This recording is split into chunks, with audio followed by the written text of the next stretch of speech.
Cindy Butts, Yes. Here. Wendy Clark, Heidi DeWinger, Here. Kylie Goslin, Salem Mascara Bruno, and Lisa yes. Pepper Bates. I think it was a yes. Okay. And is Lisa coming? She is supposed to be coming. Okay. You say Lisa, you do have a quorum. Okay. I guess there's no real point in waiting since we don't have a lot to cover, or either way. But okay. Good morning, everyone. Welcome to the Mortgage Committee. I did speak to Nandini yesterday briefly, and she thought that they might have some high-level items to discuss or deals that they're looking at that we might want to talk about. But in the meantime, the agenda is very short, and we just need to approve the minutes. So does anybody have any comments, questions, changes? They looked fine to me. So can I get a motion to approve the minutes from the June 24th meeting? I move to accept. Okay, thank you. Anybody else? So Cindy, you motion, is a second? Okay. Second. Okay, Lisa, thank you. Do you want to do a roll call for this, Shelley, or we just, it's minutes? All in favor? Say aye. Aye. Aye. Okay. Aye. Aye. All right, and the only other item is the report for multifamily by Wendy. Is she on? Yes, I'm on. Good morning. Masuda, did you want to give your report first, or? Sure. Yeah. Good morning, Okay. Madam Chair. This is Masuda. Would you like us to have Wendy do her update, and then I can highlight a couple of Sure. transactions? That'll give us time in case we have more people joining. Great. Okay. All right. I will wait then. Thank you. All right. Go ahead, Wendy. Thank you. Okay, good morning. Morning. So quickly, the second year of the development engagement process was announced in May by DOH. We've, I think I mentioned that last month. Proposals have been received, and DOH and CHFA staff have started to review those. We have 34 HTCC applications that are under review by staff. During June, there were 2 initial closings. Can I just stop you? That sounds like a lot. Is that a normal number? Is that average? That's a normal. Yeah, Okay. that's normal. Okay. Sorry. That's okay. There were 2 initial closings, Hartford Preservation, which that was approved by the board in May, you might remember. So that one had their initial closing, and also Torrington Riverfront. And then Canton Specialty Housing had a final closing. Let me stop you again since we have some time. So that seems to me to be a faster from approval to closing process than in past. Is that accurate? I would say yes. That was a pretty quick transition there from when it got board approval. So and there's been a few other deals that have moved that quickly. So good, very good. That's the goal. At the end of August, Conero will be holding their annual conference. It will be in person this year. Last year it was, I believe it was remote. We have CHFA staff that will be presenting a couple of workshops, one on rent stratification and the other one on the construction methods and change orders. And we also have some other staff that will attend the conference. And there's a roundtable discussion where CHFA staff represent, and housing authorities are able to ask questions. Basically, it's like an open forum. So we'll have people there for that. We continue to monitor what's happening with COVID, and if there's any industry updates, we update the website. We still have $18,000 within the HACCP program, but I believe we've just received at least one application, so that money will probably be depleted soon. And then the chart at the end of the report just highlights some of the deals that will be coming to board in the next several months. Any other questions? No, so I guess it'll be in September, right? Because we don't have an August board meeting. That's correct. So yeah, all of these won't be in September, but in the next, you could probably expect them in September, October, November. Okay, great. Thank you. Okay, Ms. Uda. Great, thank you. Good morning, Madam Chair, members of Mortgage Committee. I wanted to just take a few minutes and highlight a couple of the transactions that are slated to come to you in September.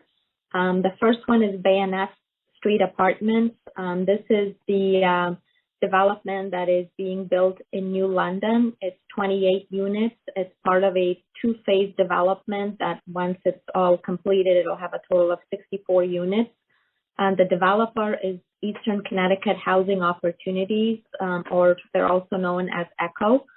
They're a nonprofit 501c3 organization. They have a established track record in affordable housing, doing a lot of smaller scale rental as well as home ownership in Eastern Connecticut.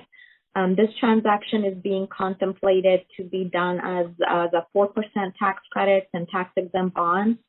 CHFA will be the issuer and construction lender. The permanent takeout will be done by Liberty Bank.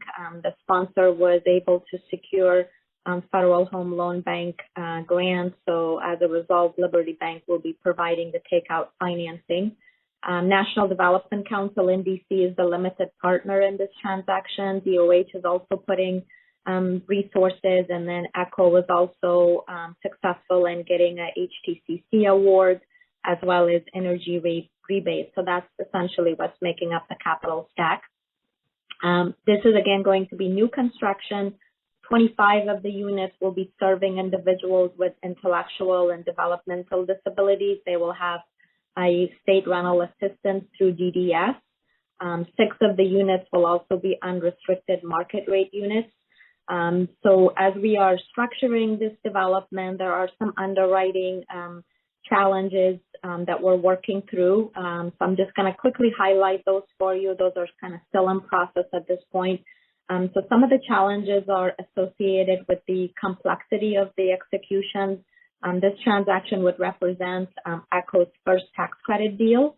Again, while they've done small scale housing, this would be their first tax credit deal. So while we're supportive, we certainly want to see our nonprofit sponsors gain the tax credit experience. At the same time, we want to make sure that there are safeguards in place to protect CHFA because we want to make sure that, that the takeout risks and some of the other issues that could, impact this development are addressed during our underwriting.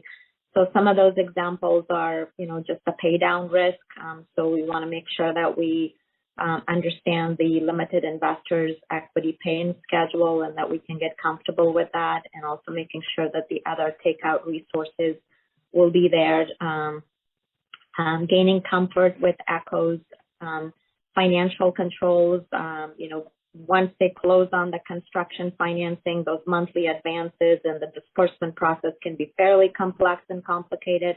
So we're working with them and making sure that whether they're going to expand their capacity or, getting outside resources to help during the administration of that. And then just really gaining a better understanding of NDC's role.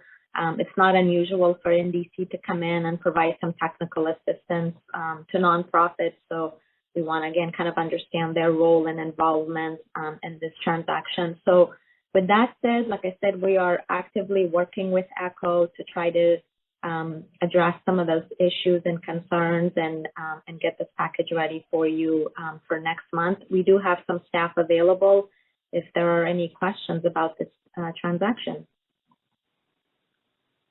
Remind me who NDC is? NDC is National Development Council. They're a fairly, sophisticated player. They've been in the affordable housing space for a long time. They're a syndicator. They also provide a lot of trainings and workshops for tax credits, community development courses. But they're a national nonprofit organization. And they're a partner in this or an advisor? What's their role? They're going to be coming in as the limited partner. So they'll be the investor in the transaction. Okay, interesting. Good, thank you. Anybody else? Any questions? Okay, thank you. You're welcome. The other transaction is Edith Johnson. This is located in New Haven. This transaction represents acquisition and rehab of a 14-story existing building that was constructed in the early 70s. And the last time this building was renovated was back in 1999. This building contains 95 units. It's serving elderly housing. This development also benefits from a Section 8 HAP contract. Beacon Communities is going to be the developer on this deal. Massachusetts Housing Investment Corporation, MHIC, is going to be serving as the syndicator. This transaction is also being done under the 4% tax credits and tax-exempt bonds. CHFA will be serving as the construction lender and issuer only. There's not going to be any permanent financing in this transaction. DOH is also putting resources in this transaction. This rehab is going to be done in place while the residents will be living in the unit, so it's not going to require any kind of relocation.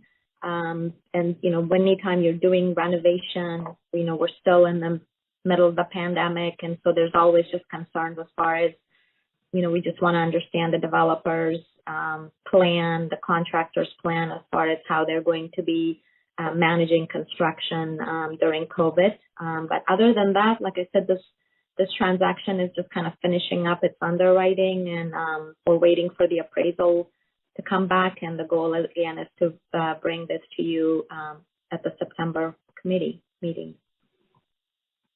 Good. That sounds like a good deal. Okay, anybody questions, comments? Okay. Thank you. Thank you. Any other business?